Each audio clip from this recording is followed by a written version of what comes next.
Sa buong kasaysayan ng Biblia, may tatlong kakaibang kwento na hanggang ngayon ay bumabalot sa misteryo. Tatlong tao na hindi kailanman dumaan sa kamatayan tulad ng karaniwang tao. Sino sila? Ano ang espesyal sa kanilang buhay? At bakit iba ang kanilang naging kapalaran? Samahan niyo akong tuklasin ang mga kwento ng mga nilalang na ito, mga tauhang nag-iwan ng tanong at inspirasyon sa ating pananampalataya. Alamin natin ang lihim sa likod ng kanilang hindi pangkaraniwang pag-alis mula sa mundong ito. Unang kwento, si Enoch, ang taong lumakad kasama ang Diyos. Sa gitna ng mga talaan sa lumang tipan kung saan binabanggit ang mahabang buhay ng iba't ibang mga tao, si Enoch ay isang natatanging pangalan.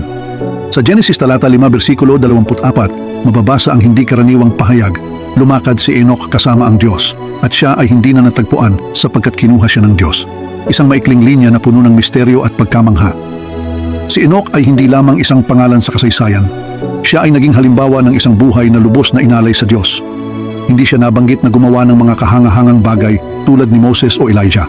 Ngunit ang kanyang paglalakad kasama ang Diyos ay nagpakita ng isang malapit na ugnayan.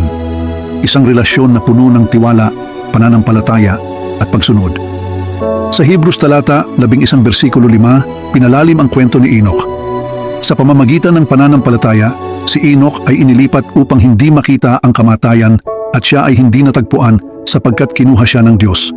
Isipin mo ito, isang tao na hindi kailanman dumaan sa kamatayan, na parabang tinanggap ng Diyos ng diretso sa kanyang presensya dahil sa kanilang espesyal na ugnayan. Ang kwento ni Enoch ay nagbibigay ng napakalaking pag-asa. Ito ay paalala na ang Diyos ay tumitingin hindi sa ating kakayahan, kundi sa ating pananampalataya.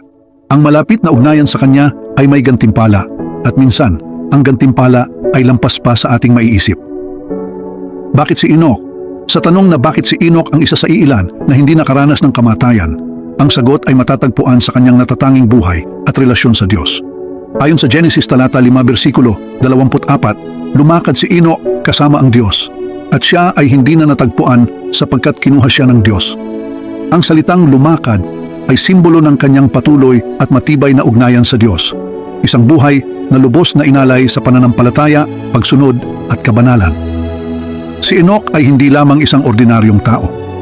Ayon sa Hebrews talata 11 versikulo 5, siya ay inilipat upang hindi makita ang kamatayan dahil siya ay nakalugod sa Diyos. Siya rin ay kilala bilang isang propeta na nagbigay ng babala tungkol sa darating na paghuhukom tulad ng nabanggit sa Jude talata 1 versikulo 14 hanggang 15. Si Enoch ay nagpahayag, narito, dumating ang Panginoon na kasama ang libo-libong banal upang hatulan ang lahat. Ang kanyang buhay ay puno ng pananampalataya at matapang na pamumuhay sa gitna ng isang masamang panahon. Ngunit higit pa rito, si Enoch ay nakakita ng mga pangitain ng kagilagilalas na detalye tungkol sa nilikha ng Diyos. Nakita niya ang imbakan ng lahat ng hangin, ang sulok ng mundo, at ang apat na hangin na sumusuporta sa mundo at sa langit. Ang ganitong mga karanasan ay nagpapakita ng lalim ng kanyang ugnayan sa Diyos at ng kanyang misyon bilang tagapahayag ng kanyang kalooban. Ano ang natutunan natin mula kay Enoch? Si Enoch ay isang halimbawa ng pananampalataya na walang hangganan. Ang kanyang buhay ay nagpapaalala na ang Diyos ay naghahanap ng hindi lamang mabuting gawa, kundi isang tunay na relasyon. Ang paglalakad kasama ang Diyos ay nangangahulugan ng araw-araw na pakikipag-ugnayan, pagtitiwala at pagsunod sa Kanya. Ang kanyang kwento ay patunay na ang ganitong uri ng pananampalataya ay may gantimpala na hindi kayang sukatin ng tao. Ikalawang kwento, si Elijah, ang propeta ng apoy. Ang pangalan ni Elijah ay palaging naguudyok ng respeto at paghanga. Isa siya sa pinakamakapangyarihang propeta ng lumang tipan, kilala sa kanyang mga himala at matapang na paninindigan laban sa kasamaan. Ngunit higit pa rito, ang kanyang buhay ay nagtapos sa isang pambihirang paraan. Isang kwento na patuloy na nagbibigay ng inspirasyon at pagkamangha. Ang pagtawag ni Elijah bilang propeta. Si Elijah ay isang propetang itinalaga ng Diyos upang ipahayag ang kanyang salita sa panahon ng matinding kasamaan. Sa panahon kung kailan ang Israel ay nahulog sa pagsamba sa Diyos-Diyosan, tumayo si Elijah upang ipahayag ang katotohanan.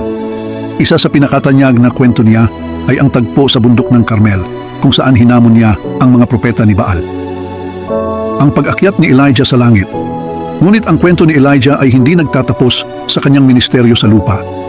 Sa 2 Kings talata 2, versikulo 11, makikita ang isang kakaibang tagpo habang naglalakad siya kasama si Elisha. Habang sila'y nag-uusap, biglang dumating ang isang karwaheng apoy na may mga kabayo ng apoy. Si Elijah ay kinuha ng Diyos sa pamamagitan ng isang ipo-ipo, isang pambihirang tagpo na bihirang-bihira sa kasaysayan ng tao. Isipin mo, isang karwaheng apoy mula sa langit dumating upang dalhin siya ng buhay. Ang tagpong ito ay nagpapakita ng kapangyarihan ng Diyos sa kalikasan at sa buhay ng tao. Ang pag-akyat ni Elijah sa langit ay higit pa sa isang kwento ng himala. Ito ay simbolo ng pagtanggap ng Diyos sa kanyang misyon. Sa buong buhay niya, si Elijah ay tumayo bilang tagapagdala ng liwanag sa isang madilim na panahon at ang kanyang pag-akyat ay patunay ng pagsang-ayon ng Diyos sa kanyang katapatan. Ang kwento ni Elijah ay nagbibigay sa atin ng maraming aral. Una, ito'y nagpapakita na ang Diyos ay tapat sa kanyang mga lingkod. Pangalawa, ito'y paalala na ang ating pananampalataya ay may bunga. Si Elijah ay hindi lamang inani ang gantimpala ng kanyang pananampalataya. Ipinakita rin niya ang kahalagahan ng pagiging matapat sa gitna ng kahirapan. At panghuli, ang kanyang pag-akyat sa langit ay nagiiwan sa atin ng paalala na ang ating buhay sa lupa ay pansamantala. Kung tayo'y mamumuhay ng may layunin at pananampalataya, tayo rin ay maaaring makibahagi sa kaluwalhatian ng Diyos. Ikatlong kwento, si Moses ang misteryo ng kanyang kamatayan. Si Moses, ang lingkod ng Diyos, ay nagkaroon ng isa sa pinakamisteryosong pagtatapos sa kasaysayan ng Biblia. Siya ang naging pinuno ng Israel, ang taong ginamit ng Diyos upang palayain ang kanyang bayan mula sa pagkaalipin sa Ehipto at dalhin sila sa hangganan ng lupang pangako. Ngunit ang kanyang kwento ay nagtapos sa isang hindi pangkaraniwang paraan na patuloy na nagbibigay palaisipan sa atin. Sa Deuteronomy talata 34 versikulo 5 hanggang 6, mababasa natin ang kakaibang pagtatapos ni Moses. Si Moses na lingkod ng Panginoon ay namatay doon sa Moab. Ayon sa sinabi ng Panginoon, siya ay inilibing niya, ngunit walang nakakaalam kung saan. Ang Diyos mismo ang naglibing kay Moses, isang karangalang bihirang-bihira, ngunit ang kanyang libingan ay nananatili isang misteryo hanggang ngayon. Bakit nga ba itinago ng Diyos ang lugar ng kanyang libingan? Ang ganitong detalye ay nagbubukas ng maraming katanungan. Marahil, ito ay upang maiwasan ang mga tao na gawing idolo ang kanyang libingan, o kaya na may bahagi ito ng mas malalim na plano ng Diyos. Ang misteryo ni Moses ay mas lalong tumindi sa Jude talata 1 versikulo 9, kung saan mababasa natin ang hindi pangkaraniwang eksena ng pagtatalo sa pagitan ni Michael, ang arkanghel, at ni Satanas tungkol sa katawan ni Moses. Bakit ganon kahalaga ang katawan ni Moses na pati ang mga makalangit na nilalang ay may interes dito? Bagamat walang tiyak na paliwanag, ang kwentong ito ay nagpapakita ng kahalagahan ng buhay ni Moses sa plano ng Diyos. Ang kanyang katawan ay tila may mahalagang papel na nauugnay sa kalooban ng Diyos, marahil kaugnay sa kanyang paglitaw sa hinaharap. Si Moses at ang Transfiguration.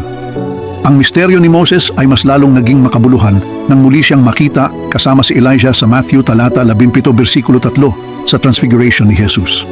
Sila ang dalawang tauhan mula sa lumang tipan na nagpakita upang makausap si Jesus na kumakatawan sa kautusan at mga propeta. Ang tagpong ito ay tila nagpapatunay na si Moses ay hindi lamang nanatiling patay, kundi patuloy na bahagi ng plano ng Diyos. Ano ang natutunan natin sa kwento ni Moses? Ang buhay at kamatayan ni Moses ay puno ng aral at misteryo. Ipinapakita nito na ang pagiging tapat sa Diyos, kahit hindi natin makita ang buong plano niya, ay may gantimpala. Si Moses ay hindi pinahintulutang pumasok sa lupang pangako.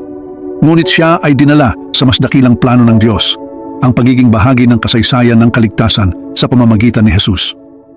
Pagninilay, ang tatlong dakilang tauhan. Ang mga kwento ni na Enoch, Elijah at Moses ay nagpapakita ng hindi mapapantayang kapangyarihan ng Diyos sa buhay at kamatayan. Si Enoch na lumakad kasama ang Diyos at kinuha ng buhay. Si Elijah na umakyat sa langit sa pamamagitan ng isang karwaheng apoy. At si Moses na may misteryosong kamatayan ngunit muling nagpakita sa transfigurasyon. Ang lahat ng ito ay nagpapaalala na ang Diyos ay may plano na lampas sa ating pangunawa. Ang kwento ng tatlong dakilang tauhan na ito ay nagtuturo sa atin na mamuhay ng may pananampalataya tulad ni Enoch, magsalita para sa katotohanan tulad ni Elijah, at maglingkod ng may kababaang loob tulad ni Moses. Paano natin mailalapit ang ating buhay sa plano ng Diyos? Ang sagot ay nasa ating pananampalataya at pagsunod.